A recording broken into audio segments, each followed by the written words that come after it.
Sir Amit Shah గారు జగన్మోహన్ రెడ్డి గారికి warning ఇచ్చారని. అంటే డబుల్ గేమ్ ఆడొద్దు. రాజ్యసభలో గాని మీరు గాని మాకు సపోర్ట్ ఇవ్వకపోతే నువ్వు జైలుకి వెళ్ళే అవకాశం ఉంది అని చెప్పినట్టుగా వార్తలైతే వస్తున్నాయి సార్. మరి నిజంగా వార్నింగ్ ఇచ్చారా? అసలు జగన్ గారు ఏం చేశారు? ఎందుకు అమిత్ షా గారు వార్నింగ్ ఇచ్చారు? అంటే వార్నింగ్ ఇచ్చారో లేదనేది మనకు తెలీదు. బట్ అసలు బీజేపీకి కోపం వచ్చే అవకాశం ఉందా లేదా అనేది ఓవరాల్గా మనకి అర్థమవుతుంది.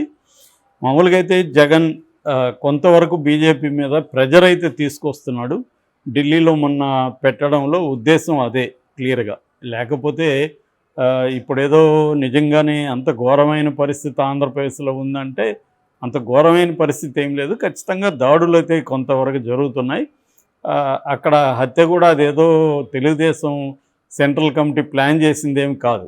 అక్కడ కక్షలు ఉన్నాయి. అతను వైసీపీ అతను చనిపోయింది, చంపిన తెలుగుదేశం అతనే. ఒకప్పుడు వాళ్ళిద్దరు ఒకే పార్టీలో ఉన్నారు. వ్యక్తిగత కక్షలు రాజకీయ కక్షలు అనేవి మిక్స్ అయిపోయి ఉంటాయి. అదేం సపరేట్గా ఉండవు.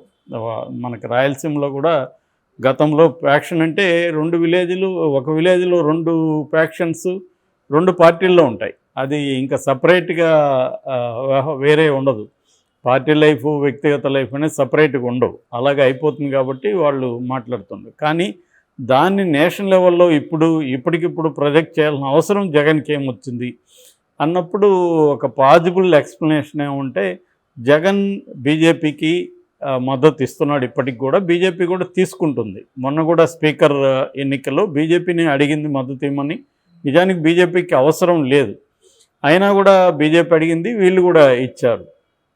గతంలో కూడా అడగకపోయినా బీజేపీకి మద్దతు ఇస్తూనే ఉన్నాడు జగన్. అట్లాగే కొంత వేరే రాష్ట్రాలకు ఫండ్ కూడా బీజేపీకి జగన్ సప్లై చేశాడని కూడా ఇన్సైడ్ టాక్ నడుస్తుంది. ఏదేమైనా బీజేపీకి అన్ని రకాలుగా ఆదుకుంటున్నాడు. దానివల్ల బీజేపీ కూడా జగన్ని ప్రొటెక్ట్ చేస్తూ వచ్చింది కేసుల నుంచి. 10 ఏళ్ళుగా బెయిల్ మీద ఉండడం అనేది చాలా ఆశ్చర్యకరమైన విషయం. జగన్ మామూలుగా ఇంకెవరి మీదైనా ఇలాంటి కేసులు ఉంటే ఈ పాటికి జైలుకి వెళ్ళిపోయేవాళ్ళు, లేదా కేసులన్నా కొట్టేసేవాళ్ళు. ముందుకు వెళ్లకుండా వెనక్కి వెళ్లకుండా పెట్టడంలో బీజేపీ ఇది ఉంది. అట్లాగే అవినాష్ రెడ్డిని అరెస్ట్ చేయకుండా చూసుకోవడంలో కూడా బీజేపీ ఉంది. మామూలుగా సిబిఐని రానివ్వలేదు కర్నూలుకి అంటారు, కానీ సిబిఐ అనుకుంటే సెంట్రల్ ఫోర్స్ని దించవచ్చు. పోలీసులు, లోకల్ పోలీసులు ఏం చేస్తారు, సిబిఐ అరెస్ట్ చేయాలనుకుంటే అడ్డుకోలేరు. సో క్లియర్గా ఏంటంటే సిబిఐ కూడా ఒక డ్రామాకి వంతపాడినట్టే మనకు ఉంది వాళ్ళు. లేకపోతే సిబిఐ ఫెయిల్ అవ్వడం ఏంటి? సిబిఐ ఒక వ్యక్తిని అరెస్ట్ సీఎంఎల్ని అరెస్ట్ చేస్తుంది కదా. సిట్టింగ్ సీఎంఎల్ని అరెస్ట్ చేసినప్పుడు ఒక ఎంపీని అరెస్ట్ చేయలేదు సిబిఐ. కాబట్టి ఏంటంటే క్లియర్గా బీజేపీ ఇప్పటివరకు సపోర్ట్ చేసింది. ఇప్పుడు బీజేపీ జగన్ని పక్కన పెట్టేసింది. బీజేపీ రాజకీయ అవసరాలు, ఏ పొలిటికల్ పార్టీ అయినా వాళ్ళకి రాజకీయ అవసరాలు ఇంపార్టెంట్, అధికారం ఇంపార్టెంట్. కానీ ఇక్కడేమి శాశ్వతమైన మిత్రులు శత్రువులు అట్లేమి ఉండదు. సో నిన్నటి వరకు జగన్ మిత్రుడు, చంద్రబాబు శత్రువు. ఈరోజు జగన్ శత్రువు, చంద్రబాబు మిత్రుడు. జగన్ శత్రువు కాకపోయినా మిత్రుడైతే కాదు. సో దానివల్ల జగన్కి ఇప్పుడు ఏంటంటే భరోసా ఇస్తున్నట్లు లేదు అక్కడ.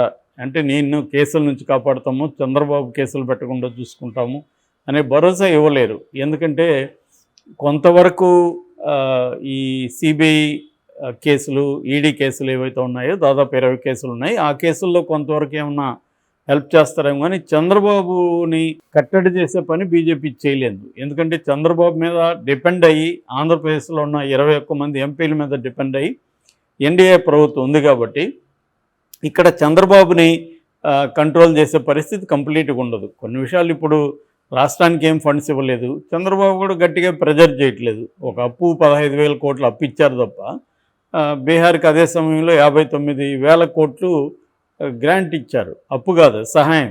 ఇక్కడేమో అప్పు ఇచ్చారు. ఆ అప్పుని వీళ్ళు ఆనందంగా చూస్తున్నాడు. చంద్రబాబు ప్రెజర్ చేయట్లేదు. అటువంటి అప్పుడు చంద్రబాబు జగన్ విషయంలో మీరు నన్ను కట్టడి చేయకండి అని అడిగే అవకాశం ఉంది చంద్రబాబుకి. ఎందుకంటే చంద్రబాబు కూడా తన రాజకీయ ప్రయోజనాలు ఇంపార్టెంట్, తర్వాతనే దేశం కావచ్చు, రాష్ట్రం కావచ్చు, మిగతాది సెకండరీనే.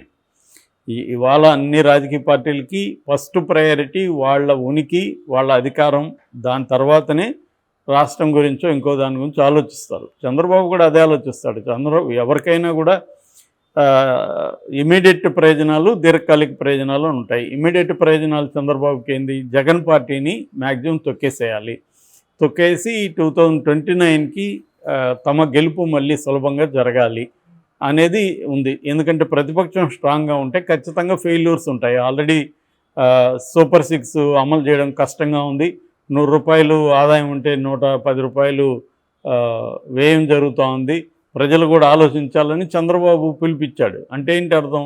ప్రజలు ఆలోచించమంటే ఏం అర్థం? నేను ఇచ్చిన హామీలు నెరవేర్చలేను, మీరు గమ్మునుండండి అనే కదా అర్థం. ఇంకేమన్నా అర్థం ఉందా దానికి? ప్రజలు ఆలోచించాలంటే.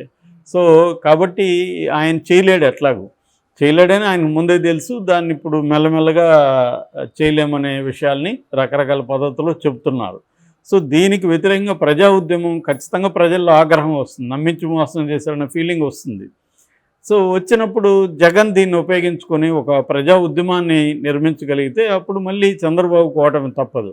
సో అందుకని జగన్ జైల్లో ఉన్నాడు అనుకో, ప్రతిపక్షం ఏమి ఉండదు. ఎట్లాగో షర్మిల జగన్కి వ్యతిరేకంగా ఉంటుంది కాబట్టి చంద్రబాబుకి యాంటీగా ఆమె ప్రజా ఉద్యమాలు నిర్మించదు. మా అంటే కొంత పవన్ కళ్యాణ్ డ్రామాలు ఆడినట్టుగా ఏమి కూడా డ్రామాలు ఆడి విజువల్స్ అవి వస్తాయి తప్ప గట్టిగా స్ట్రాంగ్గా చంద్రబాబుకి యాంటీగా ఆమె ఉండదు. సిపిఎం వాళ్ళు ఎట్లాగో తోక పార్టీలు అయిపోయి చాలా కాలం అయింది కాబట్టి ఇంకెవరు ఉండరు చంద్రబాబుకి. సో అది చంద్రబాబుకు ఉండే ప్లాను. సో ఈ ప్లాన్లో భాగంగా జగన్ ఏం చేయాలి? ఇప్పుడు జగన్ జైలుకి పోకుండా ఉండాలంటే ఒకటి, ఎలాగో జైలుకి పోతాం అనుకున్నప్పుడు బీజేపీతో ఎందుకు ఉండాలి? బీజేపీతో ఉన్నా జైలుకి పోతాం, బీజేపీతో లేకపోయినా జైలుకి పోతాం అనుకున్నప్పుడు అతను కనీసం మన జైలుకి పోతే మనకి సపోర్ట్గా నేషనల్ పార్టీలు అన్నా ఉంటే అప్పుడు వీళ్ళు అంత ధైర్యంగా మనల్ని ఇచ్చేయరు అన్న ఒక దీనికి వచ్చాడు. దాంతో ఢిల్లీలో ధర్నా ఓపెన్ చేశాడు. దాదాపు 8 పార్టీలు, సమాజ్వాదీ పార్టీ, ఆప్, ఏఐడిఎంకే, యూబీటీ, తర్వాత వీసీకే అని Tamil Nadu party, JMM, IML Indian ముస్లిం లీగు, ఇలాగా మొత్తంగా 8 పార్టీలు సపోర్టు, టీఎంసీ తృణమూల్ కాంగ్రెస్, 8 పార్టీల సపోర్ట్ అతనికి అక్కడ దొరికింది. అయితే ఇక్కడ జగన్ కంప్లీట్గా బీజేపీకి యాంటీగా వార్ డిక్లేర్ చేశాడంటే కొంతవరకే చేశాడు. అంటే ఒకటి, వాళ్ళ ఆల్ పార్టీ మీటింగ్లో కూడా ప్రత్యేక హోదా అడగడం, ఆ తర్వాత ఓపెన్గా విజయసాయి రెడ్డి వీళ్ళు కానీ లోక్సభలో డిప్యూటీ స్పీకరు ప్రతిపక్షాలకు ఇవ్వాలని డిమాండ్ చేయడం, ఇవి ఖచ్చితంగా కొంత బీజేపీని ఇబ్బంది పెట్టే వ్యవహారాలు. అయితే ఎక్కడ మోడీకి వ్యతిరేకంగా మాట్లాడలేదు, జగన్ మాట్లాడలేదు, మిగతా నాయకులు కూడా మోడీకి వ్యతిరేకంగా గట్టిగా ఏం మాట్లాడలేదు. సో జగన్ కూడా ఎక్కడ మోడీని నిందించట్లేదు, చంద్రబాబు ప్రభుత్వాన్ని నిందిస్తున్నాడు. చంద్రబాబు ప్రభుత్వం అంటే ఇక్కడ ఎన్డీఏ ప్రభుత్వం, నిజానికి ఇండైరెక్ట్గా మోడీని విమర్శించినట్టే, కానీ డైరెక్ట్గా ఎక్కడ జగన్ విమర్శించలేదు, ఆ జాగ్రత్తలు తీసుకున్నాడు.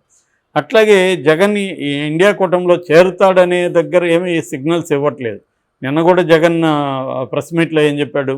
కాంగ్రెస్ తెలుగుదేశంతో చంద్రబాబు ఎందుకు రాహుల్ గాంధీతో టచ్లో ఉన్నాడు, ఒక మణిపూర్ని ఖండించిన వాళ్ళు ఇక్కడ ఎందుకు ఖండించలేదు, మేము బీజేపీని కాంగ్రెస్ని కూడా ఆహ్వానించాము, కాంగ్రెస్ ఎందుకు రాలేదు అని ప్రశ్నిస్తున్నాడు తప్ప కాంగ్రెస్కి అనుకూలంగాను ఇండియా కూటమికి అనుకూలంగాను జగన్ మాట్లాడలేదు. మాకు మద్దతు ఇచ్చి అన్ని పార్టీలను పిలిచామంటున్నాడు. అది వాస్తవమే. ఎందుకంటే తమిళనాడులో ఏఐడిఎంకేని ఎందుకు పిలిచాడు? అక్కడ డిఎంకే ఉంది, అక్కడ ఇండియా కూటమి అధికారంలో ఉన్నప్పుడు దానికి ప్రతిపక్షమైన ఏఐడిఎంకేని ఎందుకు పిలిచాడు? అంటే జగన్ ఒక ప్రెజర్ అయితే పెట్టదలుచుకున్నాడు బీజేపీని. అంటే మీరు కానీ నన్ను సేవ్ చేయకపోతే నాకు ఆల్టర్నేటివ్ లేదు, నేను ఇండియా కూటమిలోకి వెళ్ళాల్సి నా పరిస్థితి వస్తుంది, కాబట్టి మీరు మరి చెప్పండి, నాకు తేల్చి చెప్పండి అని ఒక ప్రెజర్ని బిల్డప్ చేయదలుచుకున్నాడు. ఇండియా కూటమి వాళ్ళు ఎందుకు వచ్చారంటే వాళ్ళకి మోడీకి యాంటీగా ఏది జరిగినా వాళ్ళకి అవసరం. ఒక మోడీకి యాంటీగా ఉన్న ఒక దీన్ని బిల్డప్ చేయడానికి ఒక ఉద్యమాన్ని వాళ్ళు దేనైనా ఉపయోగించుకుంటారు. జగన్ వస్తే వాళ్ళకి మంచిదే కదా. జగన్కి ఆల్రెడీ 4 లోక్సభలో ఉన్నారు, 11 మంది రాజ్యసభలో ఉన్నారు. ఇండియా కూటమి బలం పెరుగుతుంది జగన్ వస్తే. కాబట్టి ఇప్పుడు జగన్ స్ట్రాటజీ ఏంటంటే తాను అరెస్ట్గా కాకుండా ఉండాలి, దానికి బీజేపీ సపోర్ట్ కావాలి. ఒకవేళ బీజేపీ సపోర్ట్ లేకుండా అరెస్ట్ అయితే కనీసం ఇండియా కూటమి పార్టీలైనా తన వైపు ఉంటే వాళ్ళు దీన్ని నేషనల్ ఇష్యూగా తీసుకెళ్తారు. అప్పుడు కొంత మనకి ప్రెజర్ తగ్గుతుంది అనేది జగన్కు ఉండే ఆప్షన్స్ ఎక్కువ లేవు జగన్కి. జైలుకి వెళ్ళడం గ్యారంటీ, జైలుకి వెళితే కనీసం తనకి సపోర్ట్గా నేషనల్ పార్టీలు ఉండాలి, అంతే తప్ప వేరే ఆప్షన్ ఏమీ జగన్కి లేదు.